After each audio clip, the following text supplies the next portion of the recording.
సముద్రం మీద ఆధారపడే మత్స్యకారులు కావచ్చు, అగ్గితో చెలగాటమాడే స్వర్ణకారులు కావచ్చు, ఇలా పంచభూతాలను సైతం వా శక్తినన్నిటిని కూడా ఇనుమజింపేటటువంటి శక్తి కేవలం బీసీలకే ఉందనేది మనం తెలుసుకోవాలి. అటువంటి బీసీలు స్వాతంత్రం వచ్చిన తర్వాత ఎంతో మంది పల్లకలు మనం అందరం కూడా మోసాం.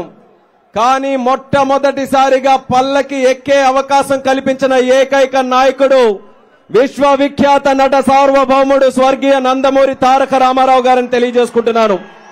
1982లో ఆంధ్రప్రదేశ్ రాష్ట్రంలో బీసీల తాలూకా పరిస్థితులు చూసుకొని ఎక్కడ ఏ కులం ఉందో తెలియదు, ఎక్కడ బీసీలు ఉంటున్నారో తెలియదు. అటువంటి వాళ్ళని వెతికి ఇటు అసెంబ్లీకి పార్లమెంట్కి పంపించినటువంటి ఘనత మన తెలుగుదేశం పార్టీది అనేది గుర్తు చేస్తున్నాను. ఈ రోజు రామ్మోహన్ నాయుడు ఒక బీసీగా 2 పర్యాయాలు పార్లమెంట్ సభ్యుడిగా వెళ్లాడనంటే దానికి మొట్టమొదట పునాది స్వర్గీయ కింజరాపు ఎర్రన్నాయుడు గారి దగ్గర పడింది.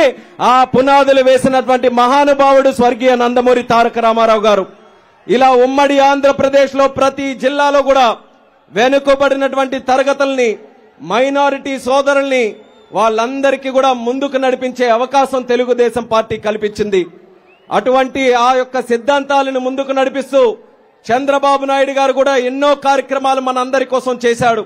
2014 నుంచి 19 వరకు మనకి విద్య పరంగా, ఉపాధి పరంగా ఎన్నో కార్యక్రమాలకి ఆయన శ్రీకారం చుట్టి కోట్ల రూపాయలు ఖర్చు పెట్టడం జరిగింది. ఒక విదేశీ విద్యా పథకం ద్వారా మనలాంటి పేద బీసీ కుటుంబాలు కూడా విదేశాల్లో వెళ్లి చదువుకోవాలనంటే ఆ అవకాశం చంద్రబాబు నాయుడు గారు కల్పించారు. సుమారు 3700 కోట్ల రూపాయలు బీసీ కార్పొరేషన్ల ద్వారా లోన్లు అందించి మనం ఎవరమైనా సరే ఆర్థికంగా బలపడాలనంటే ఆ సౌకర్యం చంద్రబాబు నాయుడు గారు ఆ రోజు కల్పించారు. అలాగే ఎన్నో కార్యక్రమాలు ఆదరణని కొని ఎన్నో అలాంటి కార్యక్రమాలు, పథకాలు మన బీసీల కోసం చంద్రబాబు నాయుడు గారు ఆ రోజు అన్ని రకాలుగా కూడా తోడ్పాటును అందిస్తూ ముందుకు నడిపించడం జరిగింది. అయినా సరే ఒక్క అవకాశం చెప్పినటువంటి దుర్మార్గుడు జగన్మోహన్ రెడ్డి 2019లో వచ్చిన తర్వాత అత్యధికంగా నష్టపోయినటువంటి వర్గం ఈ రాష్ట్రంలో ఎవరైనా ఉన్నారనంటే అది మన బీసీలమే అనేది మనం అందరం కూడా గుర్తుపెట్టుకోవాల్సినటువంటి అవసరం ఉంది.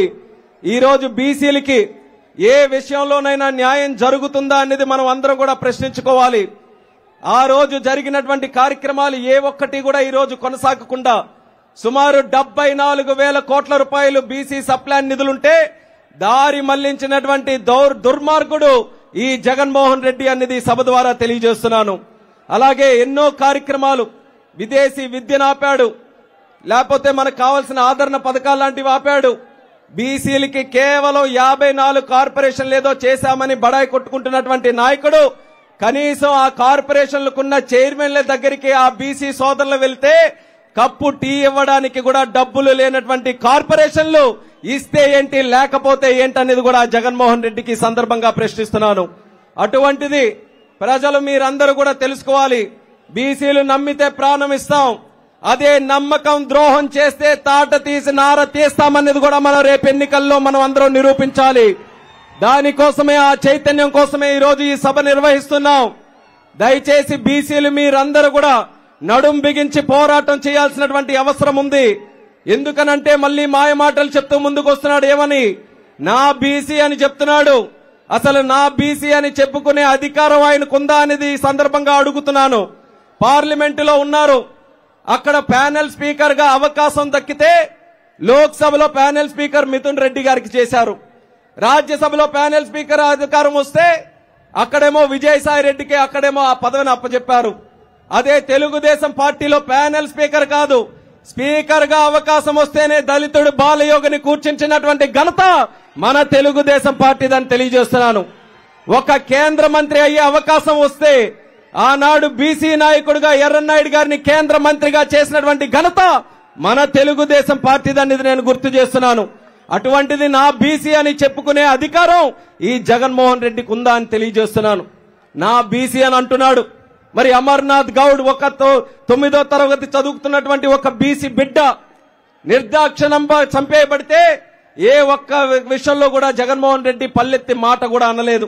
నా బీసీ అనే అధికారం ఆయనకుందా అని సందర్భంగా ప్రశ్నిస్తున్నాను. ఇలా చెప్పుకుంటూ పోతే ఎన్నో ఉదాహరణలు ఉన్నాయి. ఆ ఉదాహరణలన్నీ కూడా ఈ రోజు మన కళ్ళకు కట్టినట్టుగా కనిపిస్తున్నాయి. దానికి బీసీలుగా మనం అందరం శిక్ష విధించాల్సినటువంటి బాధ్యత మనందరి మీద ఉంది.